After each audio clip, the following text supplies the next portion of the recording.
All right. Hey, I think we're up and running. Let me check my signal here real quick, make sure we're going, and then we'll get to work for a little bit here. 13. There we go. Looking good and sounds good. So I'm going to drop that volume down there real quick. I'm going to grab up this link. I'm going to post online that I am up and running. And I will jump in with y'all here in a hot second. Just making sure my queue is cleared. Cool. Okay, good to go. And then blip, blop, blink. My name is Phil Kearney. Hey guys, I create role-playing games. I illustrate them and I publish them online. And I've been running games since 1987. I've been using Eberron as my homebrew campaign since 2006 in 3rd edition. And I've been creating content on DMsGuild since 2017. But this is the first time I've published a formal adventure specifically built to be built for DMsGuild 5th edition, Dungeons & Dragons, Eberron. Crystals of Mabar, 4 to 5 characters, level 7 to 8, fighting undead and necromancers in the Carnwood of Karnath on the continent of Corvair. We're making some forest tokens right now. Hey, Ral, how you doing, Bonnie guy? It's good to see you. Let's have a sip of coffee here. I've got about an hour of playtime in me today, so I'm setting my timer. When we last left off yesterday, I was building ground for the forest. So this is the texture that we ultimately have. You saw me building it last on yesterday. You can check that out right now. We're looking at trees. So here's all the little trees that we've made. Tree. These are now tree tokens that can be extracted from this map as standalone elements that can then just be like this one here. Hold on. This one here is not even really on the map. It's a full tree, right? But when I bring it back, I can add and rotate it and stuff like that. So like I want to add some more trees over here, and when we finish the foliage, we'll be able to do so. We've got the line art for our tent, campfire, some random rocks, debris on the ground or like cover here, and brambles here that cause damage. So this grants cover, this causes damage, and this is a log that you can get cover behind as well, just because, you know, log.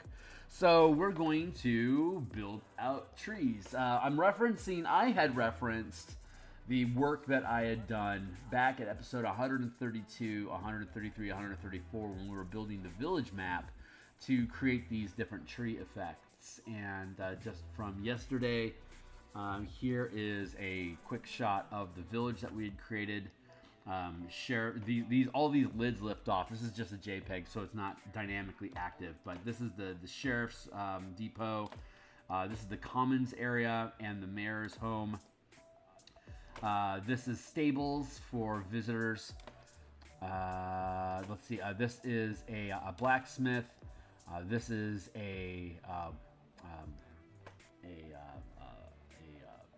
what's the word I'm looking for? A granary. Thank you. To grind down grain. This is a wood shop, and this is general storage with a silo that goes up to the top. So this is obviously all top-down perspective. There's full buildings inside here, but that's not the relevance for this particular session. The relevance is the trees. So this is the patterning we have for the foliage on the trees that we've been creating. And these are all lift away shells as well, just like we have here. You can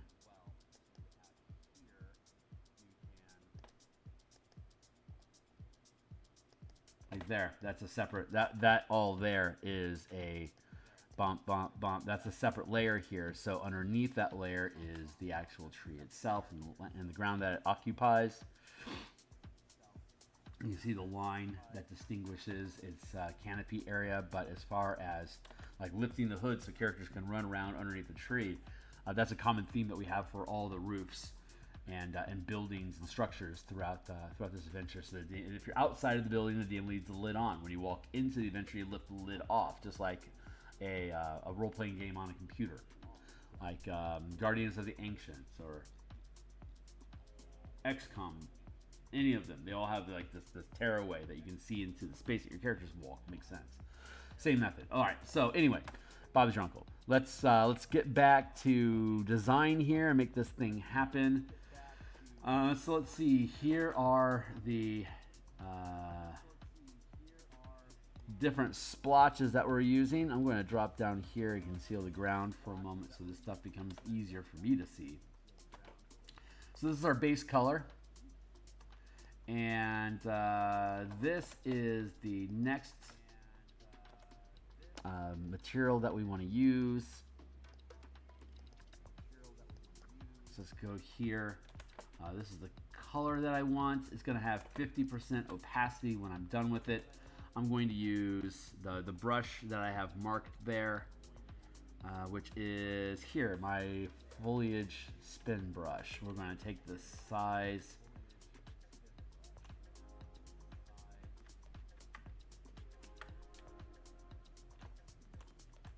to 200 pixels up here in the corner.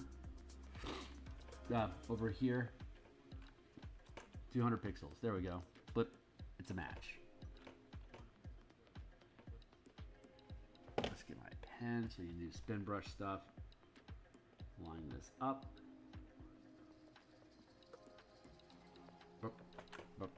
200 pixels. Okay, cool. So the next thing we're going to do is dot these things all over the map, just like this. I grabbed a screenshot from episode 133, so that's where this is coming from. But this is essentially the same patterning that we're using. So let's conceal the reference for now, and let's just start peppering trees with the stuff. So I'm going to add the ground back in. I'm going to conceal the grid. I'm going to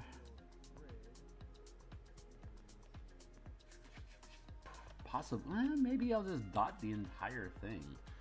So let's go.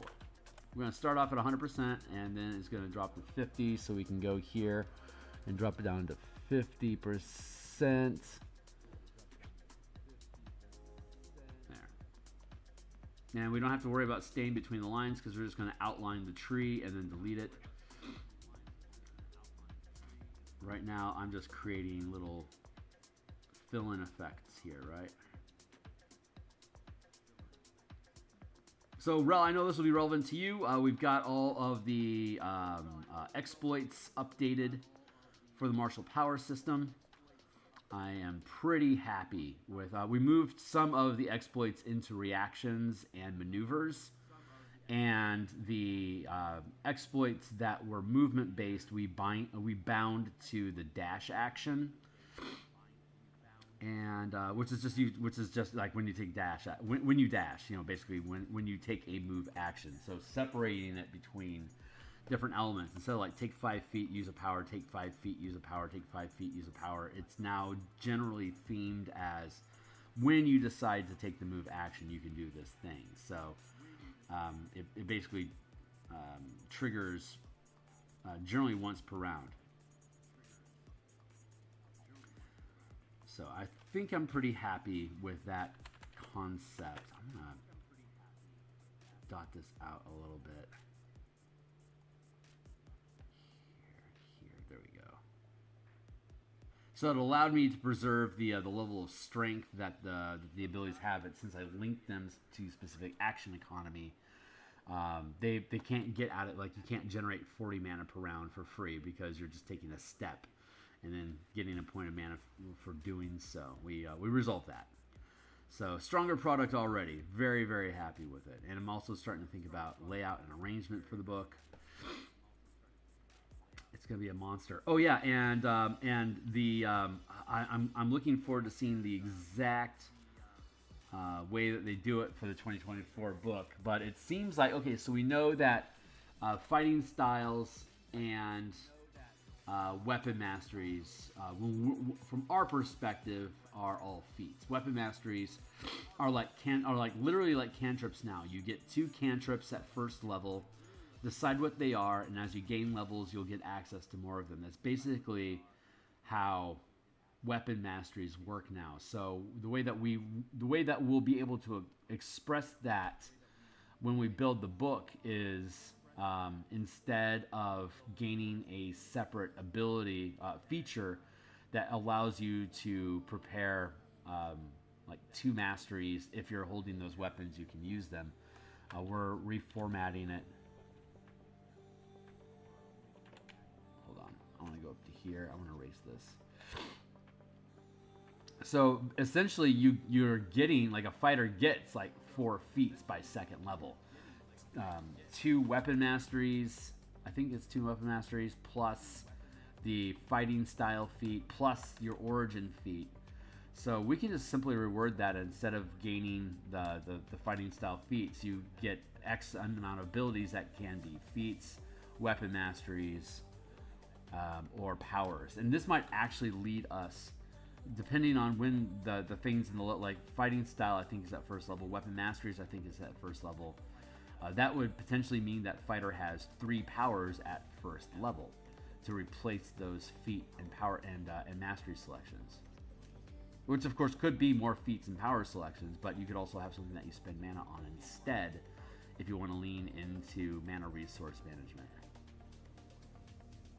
So I think it's going to be even more viable than I had initially even suspected. Like, I know the power is appropriate for the stuff that we're building, but it looks like since they're leaning into stuff our feats, and we're equating feats to basically 1st rank effects, this is all curving out really, really nicely for the system. So I'm really looking forward. I'll be back tomorrow morning. I'm going to be back doing more Eberron stuff like this. But we'll also, I'm gonna erase it here. Good. And then Friday at lunch, we'll continue working on the martial power system. We're going to finish resolving the Strixhaven class backgrounds, and take a few minutes looking at the revisions that we had made to the exploits, maneuvers, and reactions to make sure that they stay balanced. So far, the 5th and 6th level playtest, from that perspective alone, this has been a massive success for me to be able to really dive into the action economy and resource usage of the low rank powers to make sure that they're scaling appropriately. Think about it this way: when you make an attack or an opportunity attack or something, you're rolling a die to see if you're successful. And then you're rolling a die with modifiers to deal numbers of damage, right? So if at 1st level you have something that allows you to, instead of making an attack, making an attack with your weapon, or like instead granting a bonus to an ally's attack instead, is actually not as powerful as just making the attack yourself, because you're not going to get the stat bonuses. And you're not going to be getting, and you don't have to spend any resources or prepared slots just to be able to cast Sword, right? Sword is the ultimate equalizer in the power system, in that for free, as any attack action, you can reduce a target by a number of hit points equal to your weapon die plus modifiers if you successfully hit. So basically all the maneuvers that we have that can target people either are attack rolls or require a saving throw, which is the same as rolling a die to see if you hit. And then the result of if you hit, the answer is deal a die of damage. So instead I'm going to sacrifice my attack and give you a bonus to your attack. That's actually a little less powerful than you just making the attack yourself. So there's nothing that if you're going to, like cantrip style, if you're going to use a maneuver at no cost by exchanging action economy to do so, then at 1st level that remains balanced even if you're capable of spamming it forever.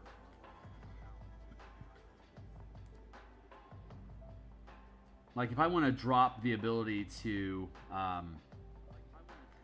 grant my ally a plus D6 on their attack roll, and that'll cost me a bonus action to do so. it not costing any mana is fine, because as a bonus action, if you had like a second weapon, you could have as a second weapon made a die roll yourself and potentially done a die of damage plus modifiers. You see, in that sense, the statistics and action economy of what we're doing when a first rank power is effectively free to use, it's essentially no, you're not gaming the system. It's just you being able to prepare that power in the first place is basically like saying, yeah, I want to use a longsword, and then that longsword again, if I make my die roll, I can roll a damage die with ability modifiers. Almost all of the powers work exactly the same way. It just depends on, do you have to spend a point or not on it, based on how you're using your action economy and how you prepare your powers. So a little bit of rambling there, but this is something that really locked in last night when I was going to sleep, and I was really excited waking up this morning. Like this all jives. So super excited about that. So we'll be leaning into that more tomorrow at lunchtime. It is Thursday night, so I don't believe I'm having more Beckney adventures with Fred, Wally, and the gang until next Thursday. So tonight we're going to. I honestly don't know what we're doing tonight. I typically do spell. Oh, that's right. Normally on Thursday night I do Spelljammer, but I have a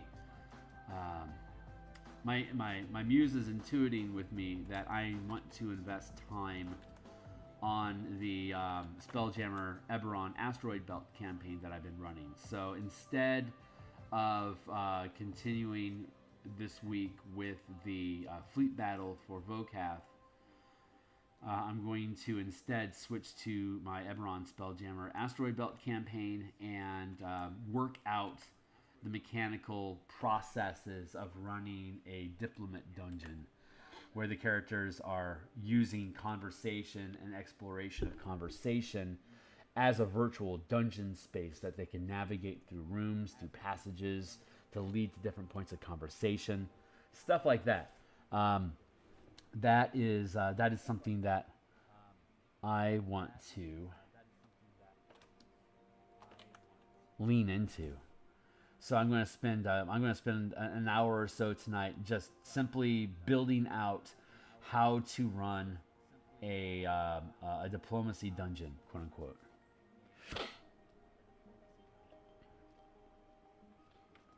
So that's what I'll be doing tonight. The end. Drop that there. So anyone that's new here, like, subscribe, bell icon, yada yada. That's what we'll be doing tonight, and that'll be in about that'll be in a little less than 12 hours. Probably more like probably about 12 hours. 7:15 is an unusual time for me to start in the evening on a Thursday, so we're gonna do that. Stay tuned.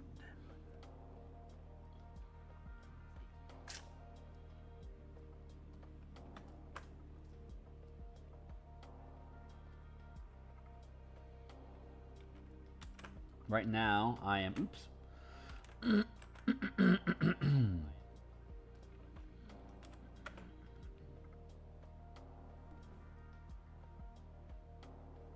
Right now, I'm peeling the things that we did apart into separate layers now. And then we'll do the highlights layer and do the same thing again. But I want tree. Let's just unfurl all of these for now, and then we can stitch them up as we go. Bop, bop, bop, bop. Tree 2 is good.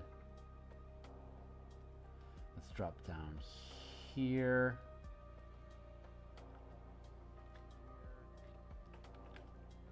There. There, and then. Again, we drop that down to 50.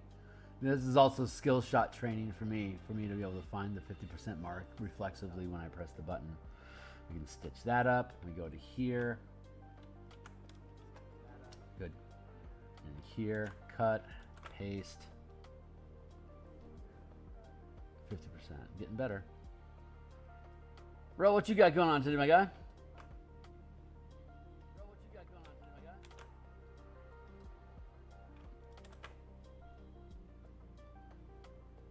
I know I'm not looking at you guys. I know that's bad etiquette. But my layers window is way over there. So that's what I gotta do. Sorry, guys. And then here, that's perfect.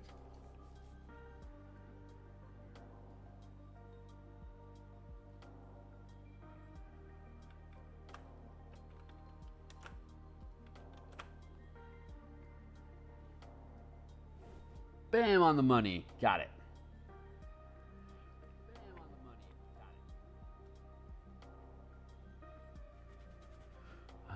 Let's go back down here.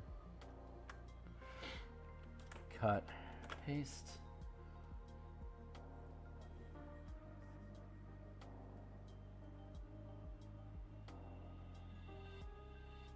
Wait, there's got to be a way for me to measure this better. It's directly underneath where it's the colon. After the Y colon, the arrow is directly underneath, maybe a tick to the right of the colon. That's interesting. I never really considered that before. Let's grab this tree and bring it forward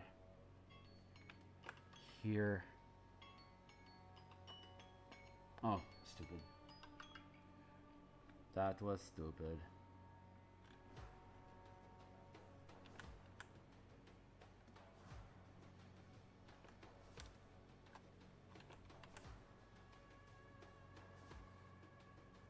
I gotta net these guys and delete that.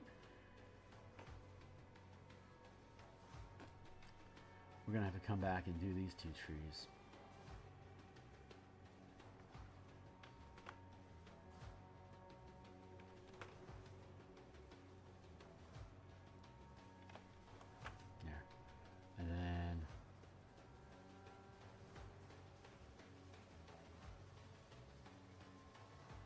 There it is. Tree 4, tree 3, tree 3, 50. Better every day.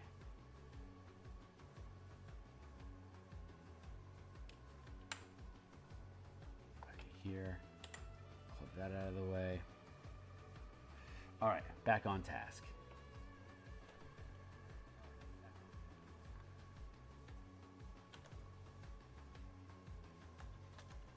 Zoom in a titch. Put this down to 50%.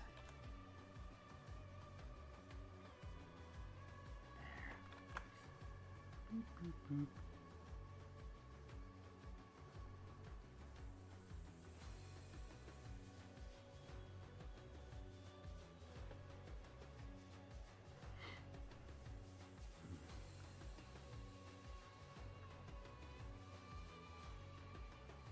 We are super close to done with this whole process for this map. And then we'll be able to extract all of these elements from this map, and since everything here is basically a token now, we can copy paste these tokens onto a different map and build a different forest scene. And then these will be good to go as well.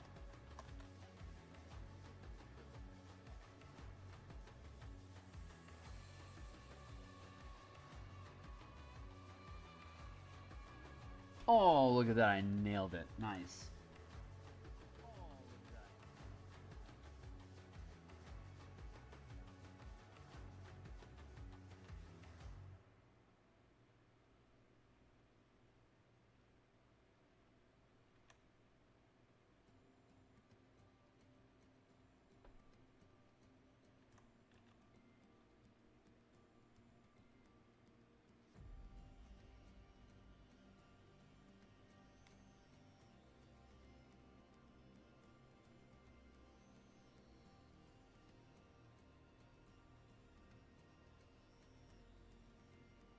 excited about the new season of Umbrella Academy that comes out this weekend on, I think it's Netflix.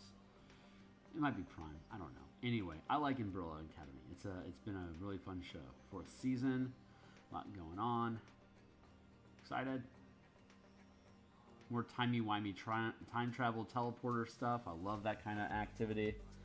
All that stuff I think is super cool. Okay, so there we have our trees constructed. Which one is this one? Number 5.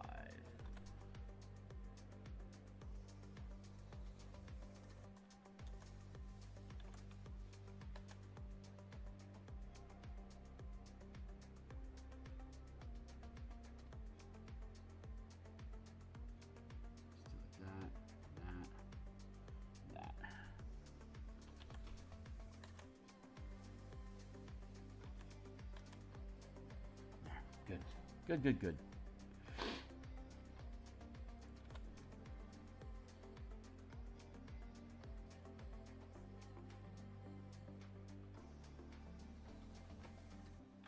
Basically, these two trees hug together like this, and then we drop them down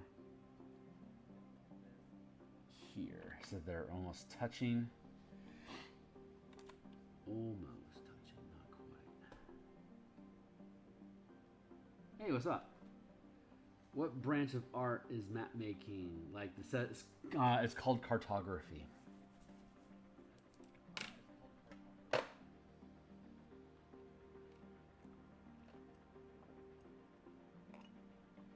I don't know what those Greek words mean. Graphy, I think, means depiction or showing, and carto is probably like terrain or some shit. I don't speak Italian. So we're going to create another layer here. Let's go grab our references. Let's hide our background so that I can see the colors that we're using. All right, so use this one, and we're dropping that down to 150. We got what we need. We can now go back into this.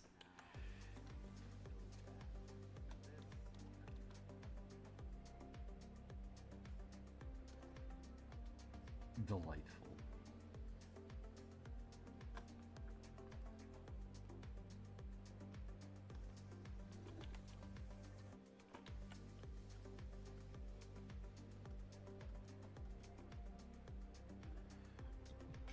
I'm raising that tip just a bit. All right, cool. Let's get it back into this. Let's start up here.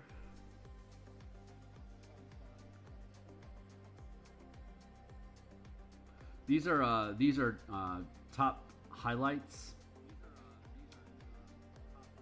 That it's going to be like the center of the center of the tree is higher than the lower part of the tree, so we're depicting that difference with these highlight marks overlapping the darker leaves.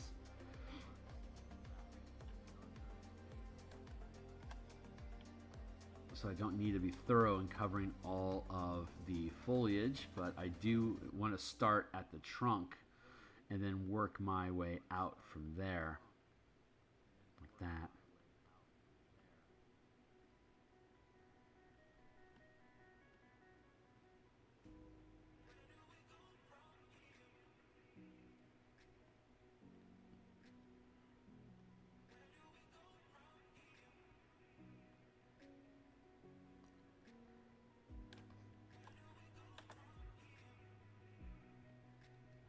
And then we'll take an eraser to this to whittle it down. And you can see, again, you can see this process, like the initial point of process of doing this on episode 133, I think, in the link down below. I already have them linked in the description down below. I updated it from yesterday, like I said I would.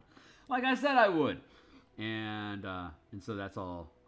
You can go check out those previous videos, the stuff that was a pretty good conversations being held there as well.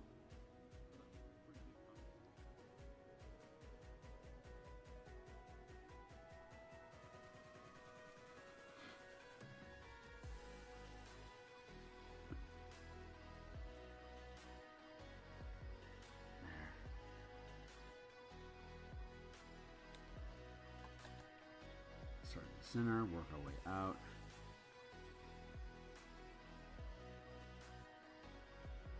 Just rotating around.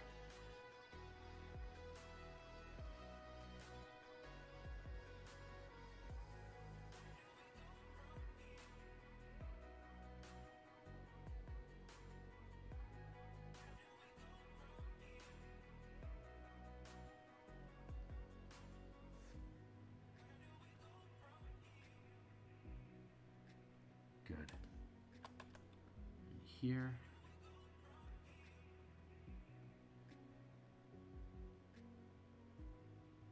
Rotate around.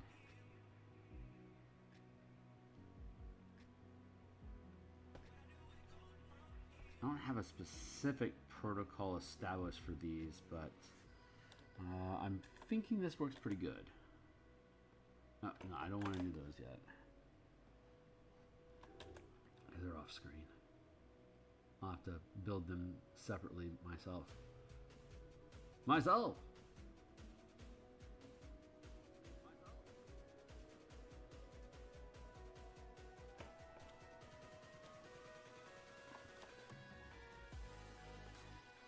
Oh wait, was that one off screen? Do I need to fix that one too? Shit. Sure do. Let's see if I can. Let's see if I can just be.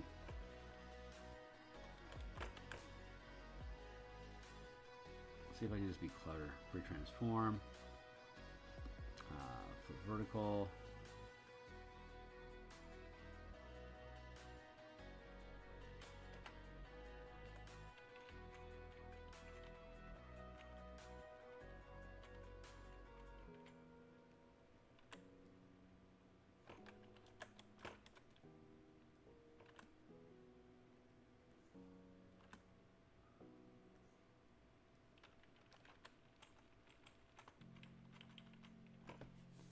That looks pretty good.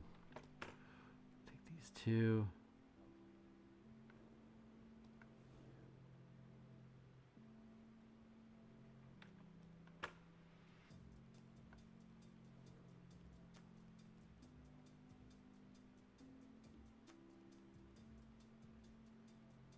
There.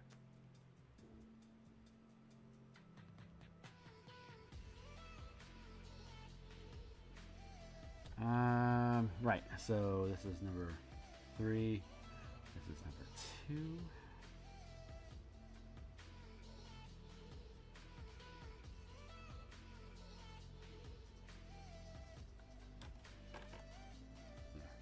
Easy fixes.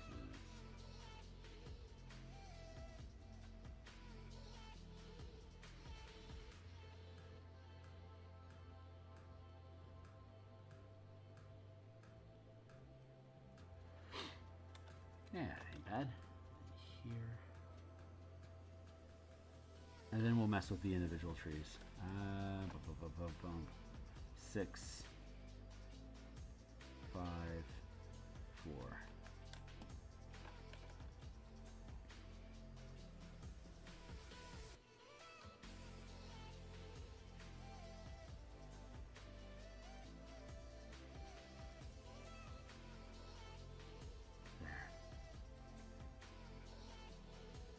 And then we'll take an eraser to this to have a gradient darkening from the center out to the edges. Hey Tex, what's up? So what part of Eberron Adventure is this map for? This is in Karnath. In the nation of Karnath is in the north central eastern side of the nation of on the continent of Corvair, on the world of Eberron.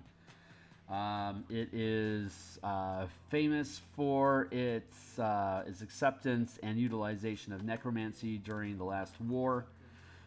There was a cult called the Cult of the Emerald Dragon that was basically employed during the last war to help get the undead soldier project up and running. And then and the last war was 500 years long. Once the war ended, these necromancers were now an inconvenience and sore spot on society, so they basically banned their religion and made a bunch of religious zealots out of them. So they are like one of the major terrorist organizations that are dealt with in the Eberron campaign setting. Them and like I think there's like a wilder, a shifter. There's a shifter cult. I forget, like the sisters or something. I think the children of I forget what it is. And then there's also the Warforged terrorists. There's lots of terror groups throughout Eberron. That's like a real prevalent theme, in that there's all this industrial society that's being built up, and there's a lot of organizations want to tear it down. So it creates a really neat industry versus nature sort of conflict. I'm going to duplicate this layer as I do, and then conceal it, and then take an eraser. What do we have? Do we have anything noted for the eraser? Hold on.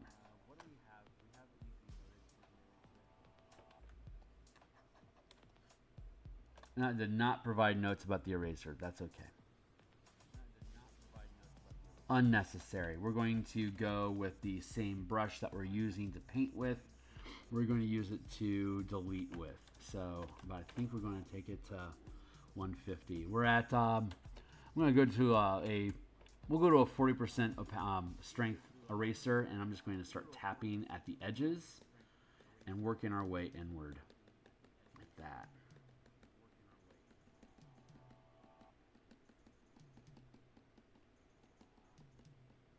Actually, I think I want to go to 20%.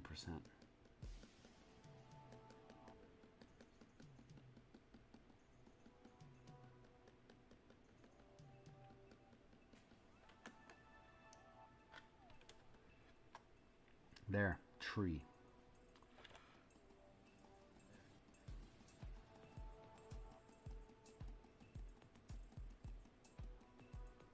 What I did do when I did it, like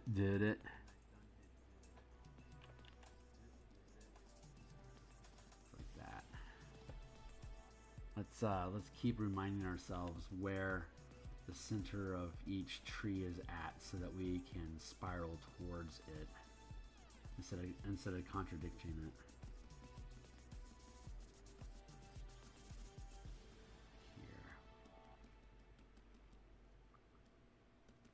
Super easy. Yeah, the Carnwood is the northern forest in Karnath, and its most famous feature is that it's haunted. Perfect. What a great place to hide a necromancer research facility. What better place than in a forest that's known for its connection to undeath. Creates plausible deniability that there's actual wrongdoing there versus just normal undead activity. So you can blur those lines and retain a little bit of obscurity in the area.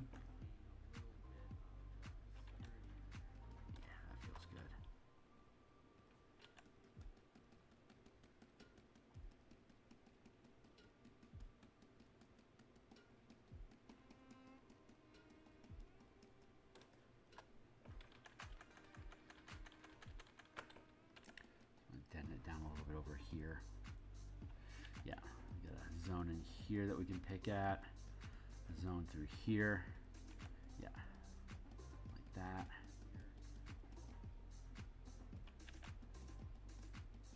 Like that.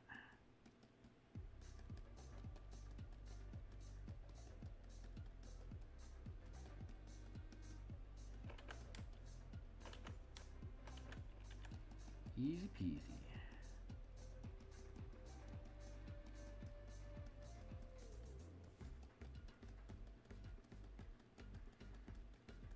So the very beginning of the adventure is in a little undocumented farming village that cropped up as a result of displaced soldiers without any Like, if all you ever done is soldiering and now the war is over, what are you going to do? Well, I guess we could try our hand at mercenary work, but a lot of people are going to just drop out of that and become farmers. After the war, you need food for baby production. So that's generally how society turns. After war, they turn to food production to help restock their supplies of people. So basically the Karnath government is turning a blind eye to any refugee or like refugees from other countries that might find themselves here, or veteran soldiers that are now retired or forced into retirement, no longer being needed. They're all able to start farming. There's so much land that's basically been neglected because of how much resources have gone into warfare for the past 500 years that it's kind of an open, it's like no ask, no, don't ask, don't tell. Where did you come from? Like, were you previously an enemy to our nation, and now you're in our nation making food? Technically, your answer should be thank you. You know, like, keep after it. That's great, because that's what we need. That could be the approach that's taken, but it probably isn't the default. Delete. So the general policy, like I said, the general policy now is don't ask. But when people start disappearing from these villages along the edge of the Carnwood, being famous for undead, well, we can't just ignore their requests for help, so we're going to deputize somebody, and that's where your team comes in. There. Hey, 20-minute timer. Where are we at? 7:37. So 7:37. So I still got 20 minutes to go. Look at that.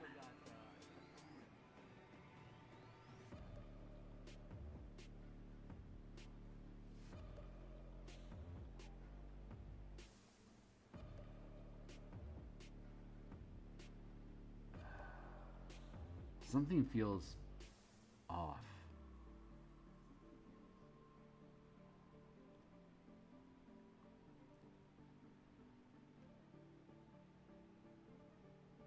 There it is. Okay, I lost sight of the prize.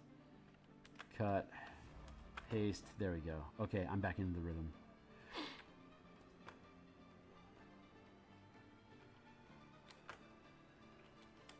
Cut, paste.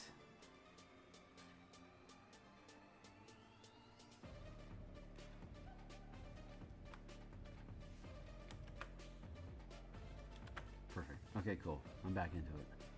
Unfurl all of these.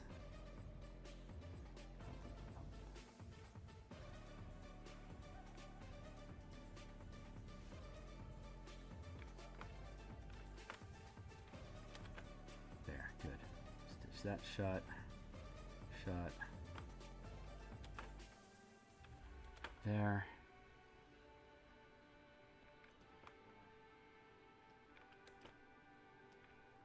There.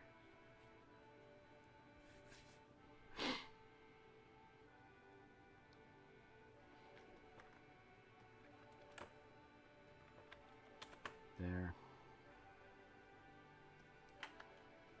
No longer need your services. Thank you for existing.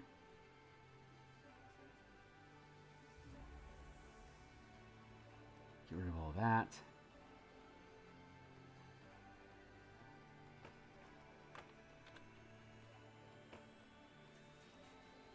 Bring these back into the equation.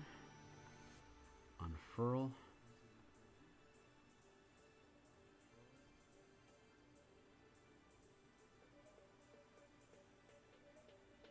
%.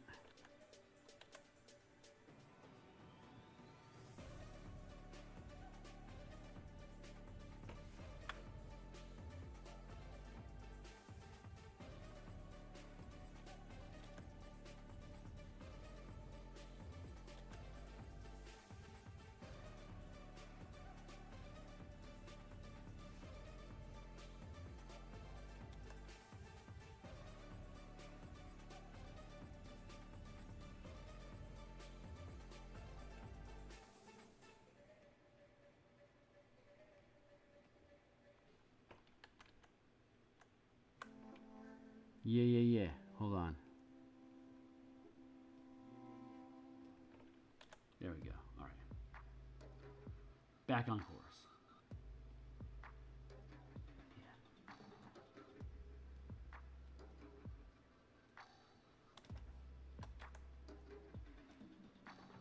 Here. What is your favorite part about D&D? I like the I like the how to say the spontaneous, like I really like the spontaneity of storytelling. As a forever DM, I became addicted to DM when I realized that I could bullshit on the fly, and it's considered and that I can get away with it, right? Like that's what got me into improvised DMing and an emergent story development of not of like knowing what the general state of the world is and what the plots and motives of the NPCs in the world are and what events might happen, but all of the specific details and events that connect everything together, leaving that open as to be reactionary to what the team decides to do. As a DM, all you really need to know is who's in the story. Like if your adventure is a story, right? Who are the characters that are going to be present during the adventure? What are their goals? What are their aversions? What are they willing? How far are they willing to go to pursue their goals? What's the environment like? What kind of monsters, traps, and treasures and trickeries can exist in those environments? And then leave it at that. Like that's all I really know when I'm going into an adventure, and generally the rest of it is improvised. So the more you DM, the better you get at improvisation, and being able to improvise an adventure for 1 to 5 hours with like minimal prep work, that is rigorous mental training in your ability to think on your toes and come up with answers and be proactive, and it helps build wittiness. These are all socially valuable skills to acquire in conversations with when you're trying to attract attention of somebody or come off as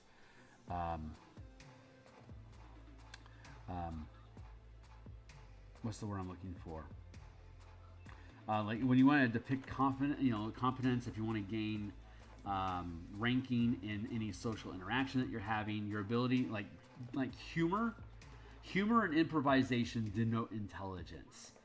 And one of the things that can easily allow somebody to gain rank in social hierarchy during like parties or small group activities or being at the bus stop or whatever is your intelligence, is your ability to turn a phrase, is your ability to turn snarky comments back onto somebody, your ability to see where a conversation is going and getting ahead of it so that you can guide it towards either peaceful resolution or whatever resolution or conclusions that you want to draw from it. It's basically improvisation is everything that you would normally do, but being able to process it more quickly and effectively. And that is exactly what being a DM trains a mind to become. And those are incredibly useful, incredibly valuable assets to me. So once I realized that's what I was basically training as a DM and role-playing games in general, not just D&D, but just in general, that locked me in. Like, this has a valuable, important to life skill that is literally gamified. Being able to think on your toes and improvise is gamified by Dungeons and Dragons or any role-playing game, specifically for the DM. Less so, somewhat, but less so for the players. But yeah, it's that ability to improvise and create solutions on the fly. That is my absolute favorite aspect of the game.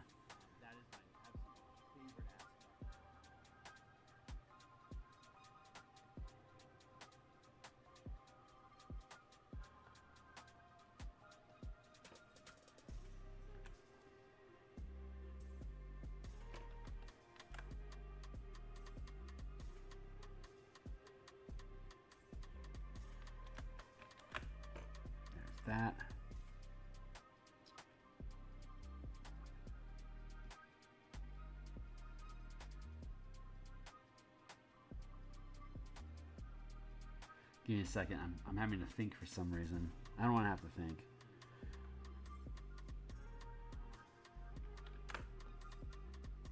Like that. Cut away. Here. Thread the needle. There we go. Doink. Doink.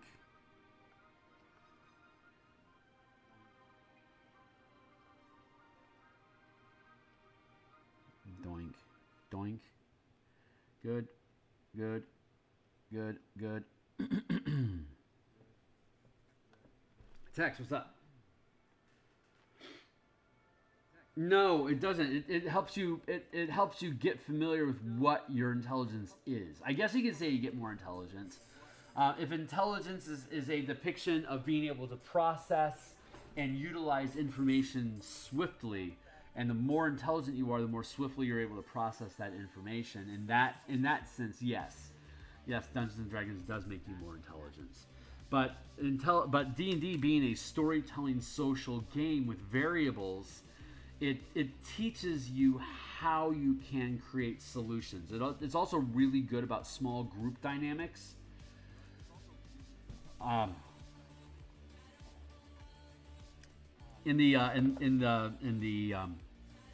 In the 2000s during 3rd edition, I really started studying small group dynamics at my table, like the leader role, the soldier, the shaman, and the omega are basically the 4 different roles that people play. And I don't think I only have about 10 minutes left, so I'll make that a topic of conversation for another stream. But that is beyond the scope of what I'm going to be able to talk to today. Oops. Outside. Delete. Delete. Unfurl. Unfurl. There. Delete. Delete. Easy process.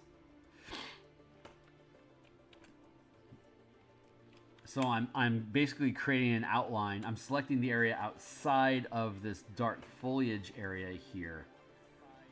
And so then on the leaf layer here, I can just erase everything outside the dotted lines, and here erase everything outside the dotted lines. That creates a clean silhouette around the space that the tree is actually defining.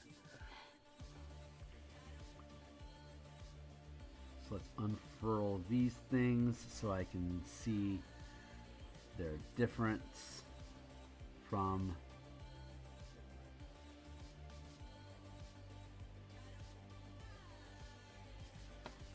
these. I think I can just drop literally down like this. I think that's about where they're supposed to be.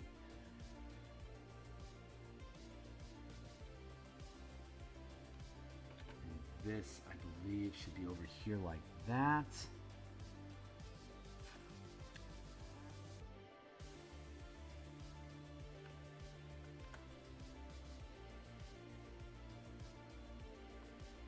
That feels pretty good. We'll put it there. But for now, let's grab up these trees. There. Delete. Delete the elite. Blip. Blop. Bob is your uncle. Table 2. Nope, that did not work. There, that's what I wanted. Delete, delete. Stitch that up. Tree 3. Outline. Delete, delete. Sorry, I'm doing some machine processing here real quick. Knock this out of the way, and then I can re-engage you in conversation.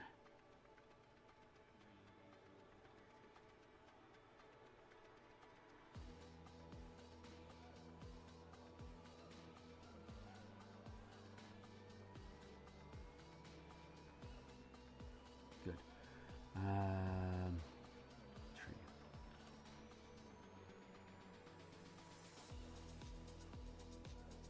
Okay, I get it.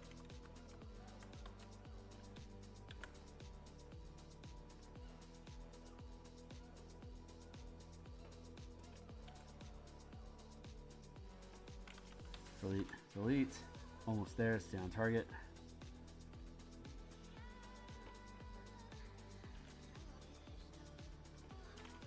Delete, delete.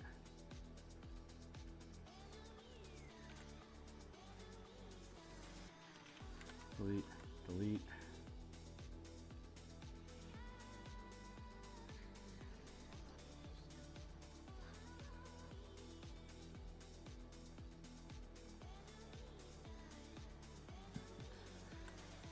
There.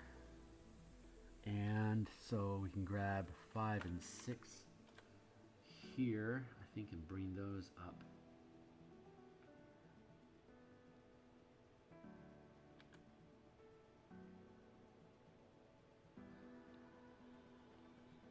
Like that. That feels pretty good. I've got space for a tree here, and I got some spaces for trees here now. So let's go to...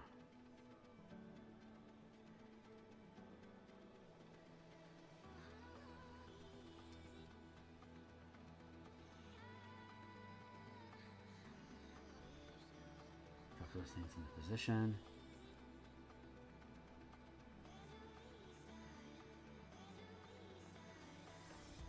So there's our trees, as they are. Whenever I tune in on one of your streams, I'm back in school. Right on, man. I'm glad I'm useful.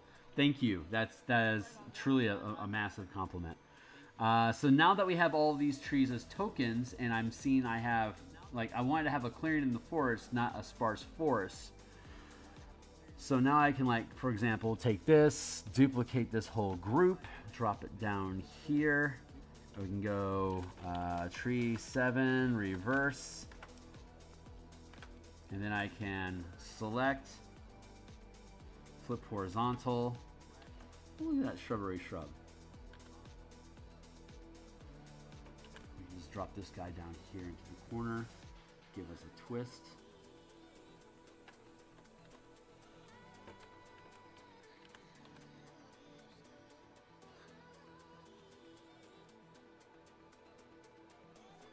There, and number 4, right? Yeah, so we can grab 4 and twist 7.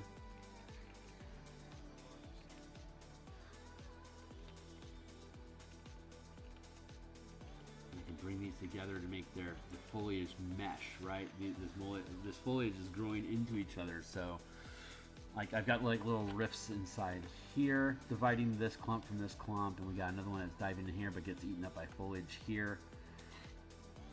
So I want these things close together, and then a DM can just take this base plate and just drop in more forests, more forest trees as necessary to perpetuate the effect. And what's up? Must be pixel, must be pixel perfect, indeed. Indeed. Let's take, let's take number 6. Let's make a copy of that. Duplicate. We're going to go tree 6, reverse, free transform, flip horizontal, free transform.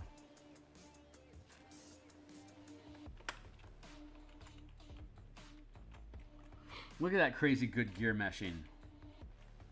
Because the foliage is fighting for sunlight and space. So when they get close together like this, they start to intertwine. If they get too close, they just bond together into a clump. But if there's enough space between them, then they can have this sparse reach here that eventually fills in. What's another good one? I think number 1 will be a good one. So we're going to duplicate this, free transform, flip horizontal, wing it down here. This would be another good one, I think.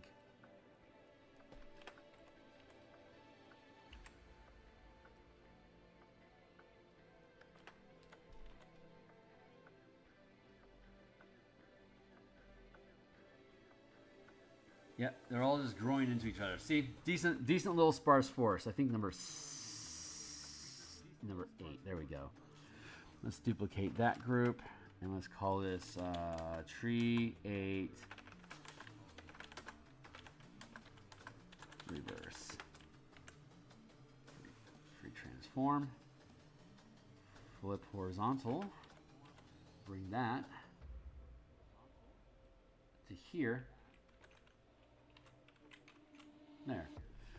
Decent forest. See, now that each one of these trees is its own token, we can just, and they're all different sizes and shapes, but they all roughly can like jigsaw together in interesting ways. So we can have like these little spots between here, and then look, a clearing opens up. What a great place to put a camp.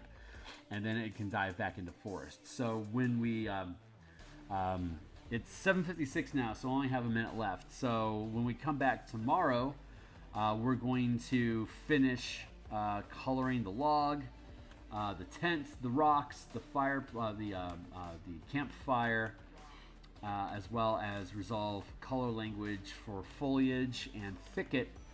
And then, given where all these things are positioned, we can add thicket and foliage, little like these spaces between the trees, right? We can fill that in with foliage and thicket tokens to create obstacles for the character for any kind of combat encounter that might happen here. We can have like a thicket and foliage here, and filling in this gap here, like have natural entry points into this clearing, but like fill in these gaps with all this foliage language. So that's what we'll do. We'll finish up this map here, and then we can take all of these assets, extract them, build a new map with different tree arrangement to make one. Like this is one of the optional encounters, camping in the Carnwood. If your characters are out late, they can't get back to the village, they can just set up camp. Here you go. So here's a convenient campsite that we have set up for you, providing all the icons to do so. Then we can take all these assets and build another forest scenario where the characters are fighting undead underneath what will be a massive tree. So we're going to do this whole process again of filling in the forest terrain, but then we're going to build a unique tree for characters to be roosted in, for NPCs to be roosted in, trying to stay out of reach of undead and jumping up at them from below. So that's what we'll finish off. Hopefully, we'll finish off the icons on these tokens and be able to dot them into the train and actually finish this map tomorrow. And then Monday through Friday next week, we'll finish the next map, and that'll take care of all of the forest maps that we need. I gotta go, so I'm gonna bounce out of here. Rel, thanks a lot for hanging out with me. Anyone else that's checking this stuff out, I'm gonna be back tonight. We're gonna work on the diplomacy dungeon concept for exploration and investigation missions. How to visualize a conversation as a dungeon space to traverse. I think that's going to be a lot of fun. We'll spend a couple hours on that tonight, and that'll be in probably like 11 and a half hours, maybe like 7:30ish. If I can start at 7, I will. I'm not sure if I will though. So somewhere between 11 and 12 hours from now, we'll be jumping on and doing that. But for the next, yeah, later, guys. I'll see everyone later. Bye, bye.